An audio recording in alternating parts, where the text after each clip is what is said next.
Mesdames, Messieurs, peuple congolais, je vais ici vous parler de la problématique Sassou Nguesso égale poisse et le peuple égale dragon de Komodo. D'abord, la problématique dictateur Sassou Nguesso égale poisse. C'est la révolution ADN et la police technique et scientifique qui permettent d'expliquer clairement la problématique. Vous savez que dans les affaires criminelles, par exemple, et surtout depuis 2003, avec la découverte du Blue Star, un produit à base de liminol qui permet de retrouver les traces de sang, même effacées. Et donc, c'est comme une épidémie. Donc, on peut suivre la scène des crimes en fonction des traces de sang. Et alors là, c'est là l'épidémie. Donc l'épidémie est là. Donc on peut suivre tous ceux qui sont venus au mangeoire des deniers publics congolais et contre le peuple congolais. Oui, contre le propriétaire de ce bail qui est la présidente de la République et aussi le propriétaire de ce pays qui est le peuple souverain. Mesdames, Messieurs, oui, on a pu par exemple voir l'épidémie, comme une épidémie, a affecté l'ex-président Nicolas Sarkozy, et François Hollande et le Premier ministre François Fillon, et Manuel Valls, pour ne citer que cela. Donc, et d'ailleurs, le président Emmanuel Macron se méfie du dictateur Denis Sassou Nguesso parce qu'il apporte la poisse, en tenant compte de la problématique précitée, celle de la révolution ADN, du Blue Star et à base de luminol, qui permet de retracer les traces de sang même effacées. Et donc aujourd'hui, tout au long de Sassou Nguesso 2 ou 3 et jusqu'à sa chute, nous pourrons suivre de près les gens qui étaient venus là au mangeoire contre le peuple souverain. Mesdames, Messieurs, peuple congolais, je vais aussi ici parler de la problématique peuple congolais égale dragon de Komodo. Vous savez le dragon de Komodo, bon, c'est un grand reptile qui serait apparu au début de l'ère secondaire.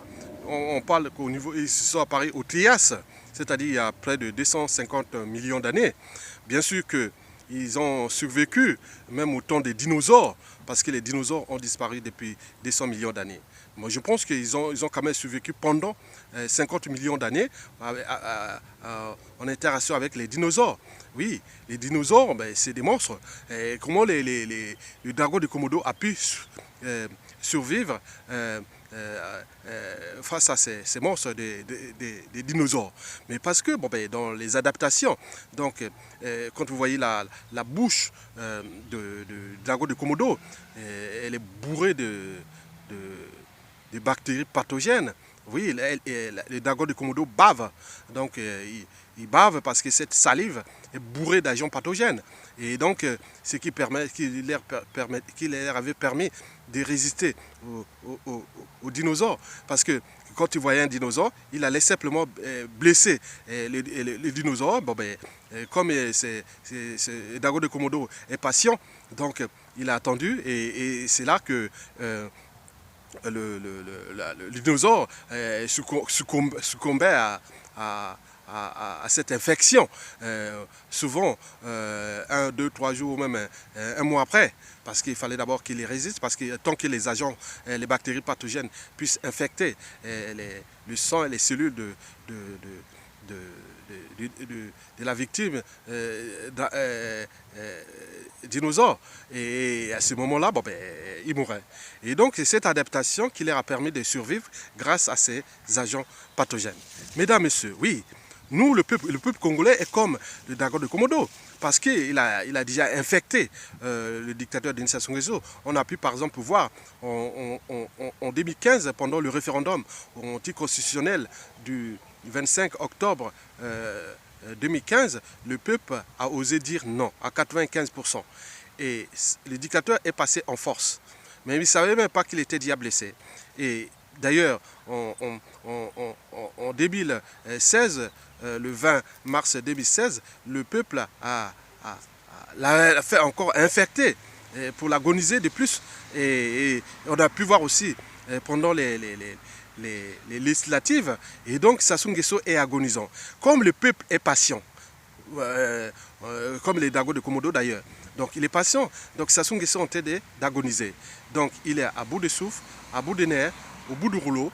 Donc c'est une plaie. C'est un être blessé. Voilà, donc les agents pathogènes du peuple sont en train d'affecter le dictateur Denis Sassou Nguesso. Mesdames, Messieurs, oui, donc Sassou Nguesso est fini parce que le peuple est patient, comme les dragons de Komodo. Oui, donc la survie des dictateurs Denis Sassou Nguesso ne tient qu'à tous ceux qui sont encore là au mangeoir contre le peuple. Mais pour le peuple, c'est fini. Il a tout le temps. Il est en patience parce qu'il a toujours le dernier mot et le dernier jugement. Et donc, ceux qui viennent encore, qui sont encore au mangeoir avec le dictateur, mais méfiez-vous parce que le peuple, c'est des dragons de Komodo. Hein? Voilà, dragons de Komodo, c'est les dragons qu'on trouve dans l'île de Komodo en Indonésie. Donc, vous connaissez ça. Les gens se méfient. Même souvent, quand ils blessent un buffle, souvent, il reste en patience. Il va pas directement l'attaquer parce que le buffle a des cornes. Donc, il attend que la plaie s'infecte et je pense que la mort du buffle survient généralement dans les heures qui suivent ou dans les jours qui suivent. Donc nous sommes dans cet état d'esprit-là. Donc je viens de vous expliquer pourquoi Denis Sassou Nguesso égale poisse, parce que c'est comme une épidémie. Quand vous allez chez lui, contre le peuple, et vous êtes affecté pour longtemps, essuyé d'ailleurs. Et Sassou Nguesso et le peuple égale Dago de Komodo, parce que le peuple est bourré de bactéries pathogènes qui ont infecté tous ceux qui sont venus chercher à s'affronter à lui. Et voilà, et nous sommes dans cette situation-là. Mesdames, Messieurs, vous l'aurez compris, la problématique, Sassou égale poisse, égale épidémie, égale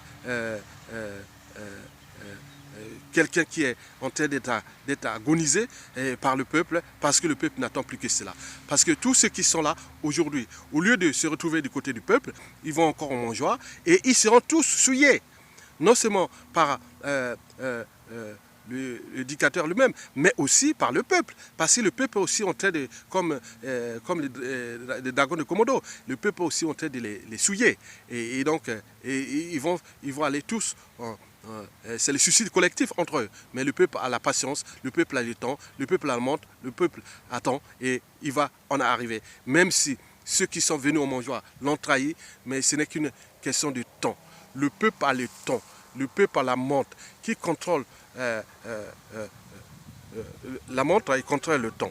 Donc vous pouvez inversement. Voilà, donc je vous dis que Sassou Nguesso, c'est terminé. Nous devons résister, peuple congolais, ne laissez plus faire.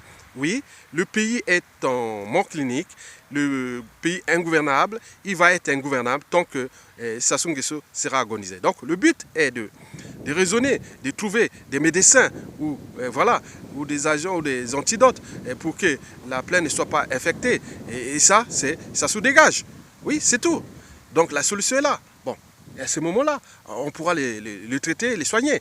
Mais pour l'instant, il va s'agoniser lui-même et ça va aller de plus en plus belle. Et Sassou Nguesso sera plus que jamais déclassé, souillé. Et comme tous ceux qui sont venus au mangeoir d'ailleurs. Mesdames, Messieurs, peuple congolais, nous sommes le souverain. Sassou Nguesso est passé de la confiscation du Congo à l'appropriation du Congo. C'est des comportements primitifs qu'on ne rencontre que c'est les animaux. Parce que c'est les animaux, l'instinct commande. L'animal obéit. L'animal est l'incarnation d'une totale servitude à la nature. Donc on ne peut parler d'être humain que pour quelqu'un qui s'est affranchi du déterminisme naturel. Ça veut dire qu'il est au stade d'humanité, au stade de l'histoire humaine et de la civilisation. Donc pour être au stade d'humanité et de la civilisation, il faut d'abord, il y a des principes et des valeurs simples, c'est-à-dire il faut d'abord franchir la barrière de la raison. Bien entendu, Sassou Nguesso n'entend pas raison à ça. Il faut franchir la barrière de l'esprit critique. Bien sûr, quand on critique Sassou Nguesso, c'est la mort assurée. Donc il n'est pas à ce stade. Mais bien sûr qu'il y a aussi la conscience, oui, quelqu'un qui n'est pas conscient de ses actes, de ses habitudes et de son comportement, et surtout de leurs valeurs morales, c'est-à-dire celle du bien ou du mal, et surtout quand elle touche le sens du vivre ensemble, du bien commun, du destin commun. Eh bien oui, mais toute chose a un temps. Ouais. Toute chose a un début et une fin. Sassou est dans le cycle de vie des dictateurs. Il finira soit dans les conditions prévues par l'expression générale et de ces cycles de vie entre les dictatures et le peuple souverain. Mesdames, Messieurs, le peuple congolais est resté déterminé et motivé, mais de toute façon, je vous ai toujours dit que dans un combat, quand vous avez une mission, entourez-vous toujours des gens qui ont la même mission que vous. Et voilà. Et il faut s'entourer des gens qui ont la même mission que vous. Et vous allez réussir le combat. Et je vous informe aussi que la liberté, ça se mérite. Les peuples qui sont libres l'ont certainement mérité. Et nous devons donc être dans cet état d'esprit. C'est-à-dire arracher notre liberté et notre dignité afin de récupérer notre pays confisqué ou approprié par ce dictateur qui est en train d'être agonisé par les bactéries pathogènes à la dragon de Komodo infectée par le peuple souverain. Mesdames, Messieurs, peuple congolais, l'avenir est devant nous. Oui, la situation n'est qu'éphémère. Sassou Nguesso, le pays là a existé avant lui. Il existera d'ailleurs après lui. C'est à nous-mêmes de se battre jour par jour et arracher notre liberté, notre souveraineté. Et à ce moment-là, nous serons aussi nous-mêmes, à l'échelle congolaise, entrés dans l'histoire humaine et de la civilisation. Parce que c'est un peuple déterminé et motivé et pour qu'elle puisse récupérer son droit, le cycle droit, le droit de son bail, le droit de sa propriété, qui n'est pas celui de Sassou et d'Nguesso. Mesdames, Messieurs, vous l'aurez compris, vous êtes les souverains, restez déterminés et courageux. Les gens travaillent sur les réseaux, continuez à lutter par tous les moyens et nous allons parvenir et sortir de cette hécatombe. Et Sassou Nguesso sera plus que jamais relégué dans les poubelles de l'histoire congolaise. Mesdames, Messieurs, peuple congolais, je vous remercie et à bientôt et bon vent au peuple souverain.